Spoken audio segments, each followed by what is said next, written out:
Em nome do Pai, e do Filho, e do Espírito Santo. Amém. Queridos irmãos e irmãs, sejam muito bem-vindos hoje para mais um dia de meditação. Com a graça de Deus, no dia de hoje, nós vamos terminar mais um livro da Bíblia, hoje o Evangelho de São Lucas. No dia de hoje, Evangelho de São Lucas, capítulo 24. Pai nosso que estais no céu, santificado seja o vosso nome, venha a nós o vosso reino. Seja feita a vossa vontade, assim na terra como no céu. O pão nosso de cada dia nos dai hoje. Perdoai-nos as nossas ofensas, assim como nós perdoamos a quem nos tem ofendido. E não nos deixeis cair em tentação, mas livrai-nos do mal. Amém. Ave Maria, cheia de graça, o Senhor é convosco. Bendita sois vós entre as mulheres, e bendito é o fruto do vosso ventre, Jesus. Santa Maria, Mãe de Deus, rogai por nós, pecadores, agora e na hora de nossa morte. Amém. Glória ao Pai, ao Filho e ao Espírito Santo, como era no princípio, agora e sempre. Amém. Queridos irmãos e irmãs, sejam muito bem-vindos hoje para encerrarmos mais um texto bíblico. Hoje nós vamos, com a graça de Deus, concluir a nossa meditação sobre o Evangelho de São Lucas. No dia de hoje, para a meditação ser um pouco mais profunda, nós vamos pegar apenas um capítulo, o capítulo de número 24. Aqueles que têm a Bíblia, abram no capítulo 24, nós estamos diante de um texto que encontra-se apenas no Evangelho de São Lucas. Tanto o nascimento de Jesus, a aparição do anjo, aquele texto da parábola do filho pródigo, quando havia um homem que estava caído, estava enfermo, passaram sacerdotes, pessoas de alta posição no judaísmo, ignoraram aquele homem, mas foi um samaritano quem o acolheu, levou para uma hospedagem, cuidou dele. Esses textos, todos eles aparecem apenas no Evangelho de São Lucas. Então, discípulo de Emaús, um texto próprio do Evangelho de São Lucas. Nós vamos ver que haviam dois discípulos que tinham deixado Jerusalém, estavam voltando para a vida normal, e aí Jesus aparece, e aí começa a se desenrolar a história, e nós vamos ver como que Jesus se mostra, se apresenta como um grande educador, como um grande catequista, e aqui nós vamos ver a importância da liturgia da missa. Este evangelho, se meditado com calma, nós vamos ver aqui dentro que nós temos toda a estrutura da missa. Nós temos as partes principais, pelo menos, da Santa Missa.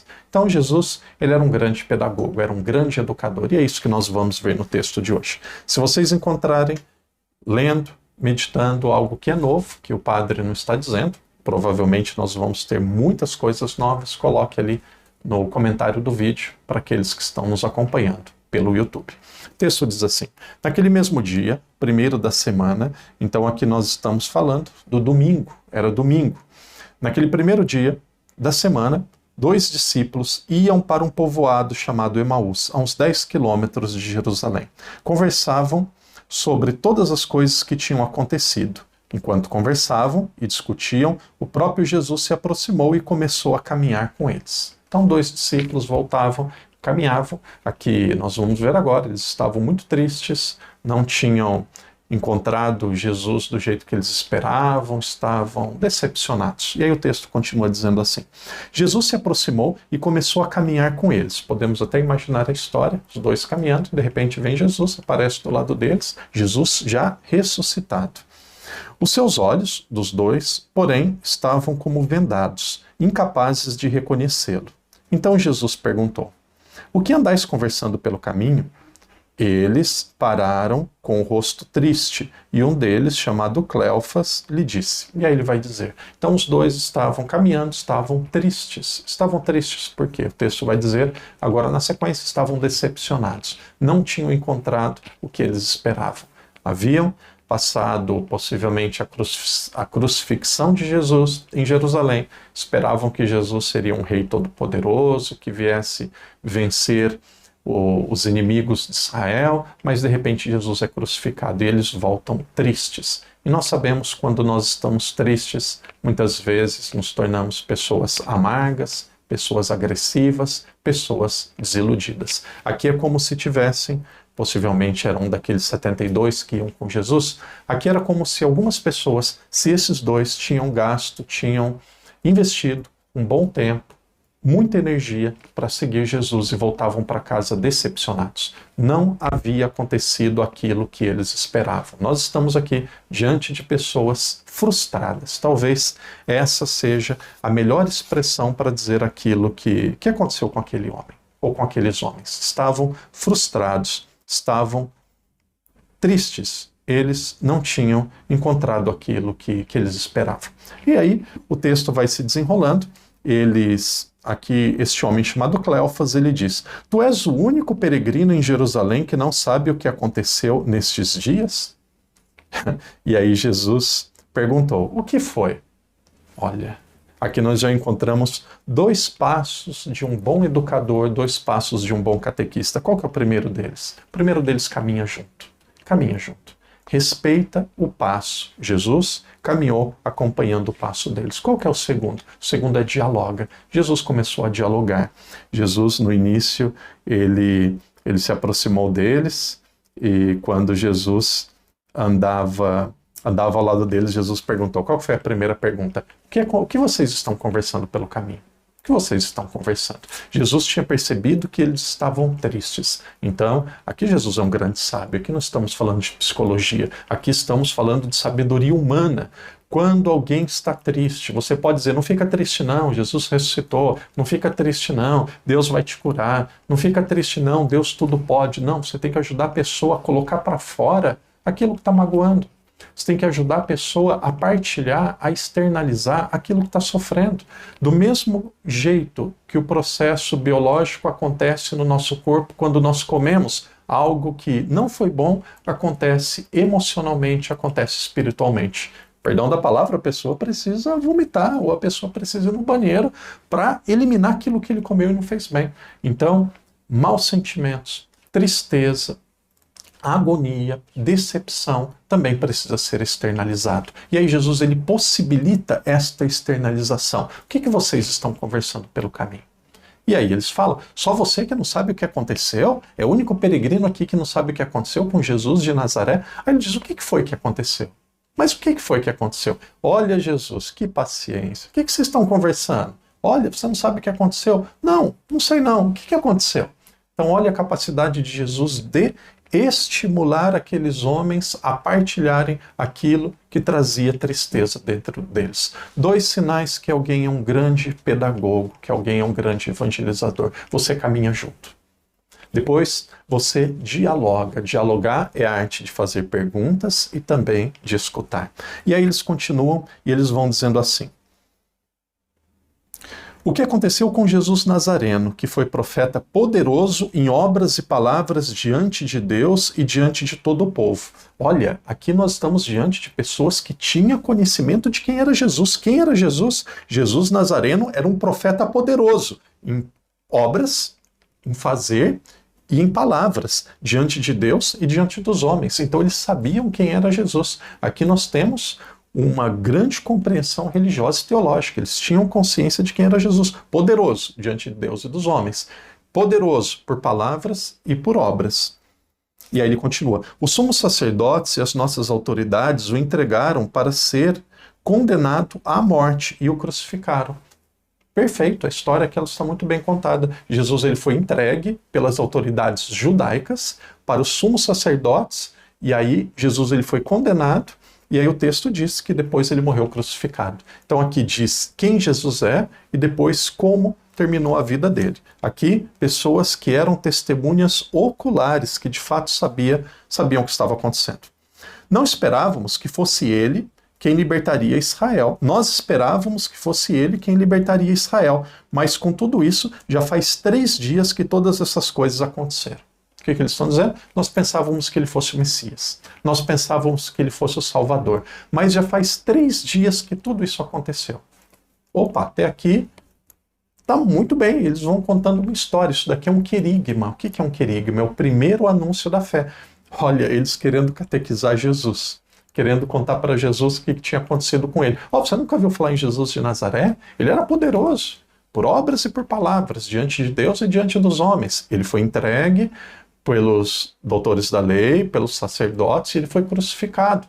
E isso já faz 3 dias. E nós pensávamos que ele era o libertador. Olha, aqui tem um conteúdo religioso muito claro e muito catequético. E aí, olha, é verdade que algumas mulheres do nosso grupo nos assustaram. Elas foram de manhã ao túmulo e não encontraram o corpo dele. Então, aqui eles estão conscientes de tudo. Aqui era alguém que estava na comunidade, era um dos 72, era um daquele grupo maior. Tinha os 12 apóstolos e tinha, segundo Lucas, um grupo de 72 discípulos. Então eles disseram, algumas mulheres nos assustaram, ou seja, eles estavam entre eles. Pode ser um dos 12, a gente não sabe.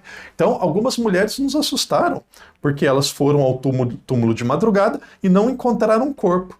Então voltaram dizendo que tinham visto anjos e que eles afirmaram que ele está vivo. Meu Deus, é toda a história. Os anjos afirmaram que eles estavam vivos, que ele estava vivo. O corpo não foi encontrado. As mulheres voltaram dando testemunho. E aí eles continuam dizendo, alguns dos nossos foram ao túmulo e encontraram as coisas como as mulheres tinham dito. A ele, porém, ninguém viu. Então o que acontece aqui? Acontece alguém que tem todo o conhecimento religioso, alguém que tem intelectualmente todo o coração, toda a compreensão, mas aqui falta ainda o acreditar, ainda falta o coração ser tocado. Então não faltava compreensão dos fatos nem compreensão religiosa. Aqui nós temos alguém, ou nós temos discípulos que tinham a compreensão do que estava acontecendo. Isso aqui acontece muitas vezes com pessoas que fizeram a catequese, estão na igreja, sabem quem é Jesus, conseguem explicar sobre ele, mas aqui era apenas uma teoria. Eles tinham conhecimento, mas ainda estavam tristes. Aqui parece até uma contradição. Tinham conhecimento, mas estavam tristes. E aí Jesus caminhava com eles, Jesus fez aquela pergunta. E aí, então, ele lhe disse, para mim aqui é o versículo principal, é o versículo 25. Então Jesus lhe disse, queridos irmãos e irmãs, qual seria a sua reação diante disso? Eles estavam tristes. Não tinham compreendido. Possivelmente alguém falaria assim, olha, não fiquem tristes não. Olha, vocês deveriam se alegrar. Olha, ele ressuscitou. Aqui poderia ser um comportamento de uma pessoa que fosse afagar, que fosse consolar aqueles homens. Mas aqui aparece algo até um pouco estranho, mas aqui está o ponto de um grande educador. Aqui muitas vezes uma pessoa, me recordo quando eu fui ordenado padre, depois da ordenação, um monte de trabalho, não cuidava da minha saúde e comecei a ter muitos problemas. Um dia eu visitei um médico e ele falou, olha, se você continuar desse jeito, te dou mais 3 anos de vida, hein? Prepara bem que você não tem mais do que 3 anos. Lembro que eu saí do consultório com uma mão cheia de medicamento. Ele falou, você vai morrer.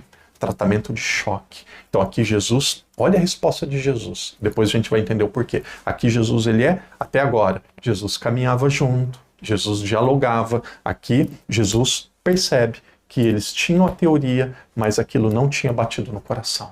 Eles não tinham compreendido de fato. Aí olha a reação de Jesus. Eu dei risada quando eu li. Como sois sem inteligência e lentos para crer em tudo que os profetas falaram. Irmãos e irmãs, o que significa uma pessoa sem inteligência? Sem inteligência, às vezes a gente até usa o nome daquele animal, né, para dizer, olha, você é um... Não fala aí em casa, senão vai ofender quem está com você. Mas aí Jesus tem traduções que dizem assim, pouca inteligência, sem inteligência, tolo. Jesus diz, que gente sem inteligência, lento para entender aquilo que dizia as Escrituras. E aí Jesus agora ele vai começar a dizer, vai começar a contar a Bíblia. Por quê? Vai começar a contar a história do Antigo Testamento. É a mesma coisa que aconteceu com Pedro, a mesma coisa que aconteceu no Evangelho de São Marcos. Queria um Salvador, queria um Messias, um Cristo todo-poderoso, que vencesse impérios, que vencesse guerra, alguém que não morreria, mas não era esse o que foi prometido. E aí Jesus ele começa como que abrindo as Escrituras e vai formá-los religiosamente a partir da história do povo judeu. O texto diz assim, e começando por Moisés, começando por Moisés e passando por todos os profetas, explicou-lhes em todas as escrituras as passagens que se referiam a ele. Aí Jesus começou pelos profetas, por Moisés, e começou a contar toda a escritura, possivelmente usou Isaías, contando que a escritura dizia que aconteceria aquilo. Possivelmente usou Zacarias capítulo 9, versículo 9, falando do burrinho, usou Isaías capítulo 53, que ele não teria aparência humana, possivelmente Daniel capítulo 7, versículos de 13 a 14, que ele era o filho do homem, que o reinado dele iria acontecer, mas passaria também pelo sofrimento. Então Jesus ele começa a mostrar o Antigo Testamento para afirmar que não havia contradição. E aí o texto ele vai tomando agora a sua parte mais bela, a sua parte mais tocante. Quando chegaram perto do povoado para onde ia, ele fez de conta que ia adiante. Jesus fez de conta que ia adiante. Chegou no povoado, onde eles estavam caminhando, Jesus fez de conta que ia adiante. Eles, porém, insistiram: fica conosco, pois já é tarde, e a noite vem chegando. Ele entrou para ficar com eles. Depois que se sentou à mesa com eles, tomou o pão, pronunciou a bênção, partiu e deu a eles. Meu Deus, partiu o pão, pegou o pão, deu a bênção, partiu e deu a eles. É aquilo que a comunidade fazia. É a Eucaristia. É a instituição da Eucaristia. Jesus ele pegou o pão, deu a bênção na última ceia e disse: tomai todos e comei, isto é o meu corpo. Só faltou usar essas palavras, mas aqui acontece a mesma coisa. E depois, olha que interessante, nesse mesmo momento seus olhos se abriram e eles o reconheceram. Ele, porém, desapareceu da vista deles. Eles reconheceram Jesus no partir do pão. E aqui continua: então um disse ao outro: não estava ardendo o nosso coração quando ele nos falava pelo caminho e nos explicava as Escrituras? Aqui nós temos, queridos irmãos e irmãs, nós temos olhos e coração. Quando que abriram os olhos daqueles homens? Ou melhor, vamos começar pelo coração. Quando que o coração foi tocado? Quando que o coração deles ficou ardendo? O coração deles ficou ardendo, aqui nós estamos no versículo 32. Não estava ardendo o nosso coração quando ele nos falava pelo caminho e nos explicava as Escrituras? Então, quando nós ouvimos as Escrituras, o nosso coração arde. Quando nós vemos o partir do pão, quando nós participamos do partir do pão, os nossos olhos se abrem. As Escrituras ardem o nosso coração. A Eucaristia abre os nossos olhos. A evangelização, ela está incompleta apenas com a Escritura. A evangelização, ela está incompleta apenas com a palavra de Deus. Com todo respeito aos nossos irmãos protestantes, a evangelização protestante, ela está incompleta sem a Eucaristia. Eles, de fato, compreenderam totalmente, ou seja, a revelação divina, o revelar-se total de Deus, a cortina ser totalmente aberta, acontece apenas com a Eucaristia e com o partir do pão. Padre, você está dizendo que as Escrituras não têm valor e que elas não são perfeitas? O padre não disse isso. O padre disse que as Escrituras e a explicação das Escrituras é parte do processo e é muito importante. As Escrituras ardem o nosso coração, mas a compreensão e os olhos, eles se abrem e o processo todo acontece quando nós vemos o partir do pão. É por isso que a missa católica, é por isso que nós que somos católicos, é por isso que a igreja, ela acredita que a liturgia ela deve ser dividida em duas partes. Nós temos na liturgia católica, nós temos na liturgia cristã a parte da liturgia da palavra, mas nós temos também a outra mesa, nós temos o outro aspecto que é a liturgia eucarística, que é a parte do corpo de Cristo. As duas coisas que são insubstituíveis. Queridos irmãos e irmãs, essa é a nossa fé católica. O padre disse no início que nós podemos ver aqui uma grande pedagogia de alguém que acompanha, uma pedagogia de alguém que é um grande catequista, de alguém que é um grande pedagogo. Se você quer ser um bom católico, se você quer ser um bom catequista, se você quer ser um bom evangelizador, perceba que estes passos claros da pedagogia da evangelização. Primeiro, nós temos o caminhar junto. Jesus, primeiro, eu quero evangelizar alguém, eu quero catequizar alguém, eu quero formar alguém, tem alguém da minha família que precisa conhecer Jesus, o que eu faço? Irmão, irmã, o que você faz? Primeiro, caminha junto. Primeiro, caminha junto, respeitando o passo e o tempo daquela pessoa. Depois, dialogue pacientemente. Converse, faça perguntas, escuta, dialogue pacientemente. Depois, ensine com coragem. Diga a verdade, ensine com coragem. Muitas vezes existem irmãos no sacerdócio que querem adaptar a mensagem do evangelho a comodismos, a práticas humanas, para que a igreja seja mais aceita. Quantas vezes eu já ouvi dizendo assim, vamos acabar com o celibato, tem crise de padre, que homens casados possam ser padres, a gente vai aumentar o número. Não, não é com infidelidade a Jesus. O sacerdote é outro Cristo. O sacerdócio ele vem da última ceia. Jesus, ele chamou homens que tinham deixado a família, tinham deixado tudo. Se o sacerdote é outro Cristo e o Cristo não casou, o padre também não deve se casar. Então, aqui nós temos a coragem no ensino. Depois nós temos um outro passo da evangelização, um outro passo do nosso caminhar da fé. Nós temos o celebrar a Eucaristia. Celebrar a Eucaristia, caminhar junto, dialogar pacientemente, ensinar com coragem, celebrar a Eucaristia. E aí depois o texto termina dizendo assim, naquela mesma hora, levantaram-se e foram para Jerusalém, onde encontraram unidos os 11 e os outros discípulos, e eles confirmaram, realmente o Senhor ressuscitou e apareceu a Simão. Então os dois contaram o que tinha acontecido no caminho e como o tinham reconhecido no partir do pão. Qual que é a última parte? A última parte é anunciar, evangelizar imediatamente. Irmãos e irmãs, o processo da revelação divina, o processo do conhecer e compreender o Senhor, ele inicia com a palavra, mas ele tem a sua plenitude e ele se completa com a Eucaristia. Irmão, irmã, a Eucaristia é tudo. A Eucaristia é tudo. Ali no começo do Evangelho, São Lucas capítulo 4, quando nós vemos Jesus entrando na sinagoga, parece que a evangelização ali, ela não produziu muitos frutos. Por quê? Porque Jesus, ele disse a verdade e muitas pessoas o rejeitaram. E agora Jesus, ele diz a verdade e como existe a Eucaristia, como existe o partir do pão, ali existia só a Escritura. Agora, como existe o partir do pão, existe também uma compreensão perfeita, uma perfeição, uma compreensão completa.